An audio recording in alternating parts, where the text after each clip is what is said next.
Okay, ladies and gentlemen, this was an office favorite. Watermelon Jolly Rancher frozen margarita. Am I right? Yeah! Okay, that sounds very artificial, but we can run with that. So watermelon Jolly Ranchers, and then we hit this with tequila, okay? Allow that infusion to take place. Beautiful. Shake, shake, shake, shake. You can just let it sit there, or you could shake it a little bit.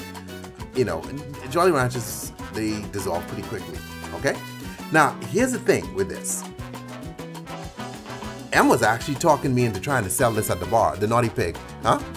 Not this one? Lime juice? Which one? The one that isn't frozen, so I shouldn't do it, because, oh, that's right, we don't want blend stuff. Blend, bartenders hate blending, ladies and gentlemen, trust me. You want to piss the bartender off? Just blend, say, just order a blended drink and watch how he looks at you. Okay? Blend, blend, blend, good to go. So we would do this exact same drink, just not blend it. Okay, all right. So this might be on the menu pretty soon.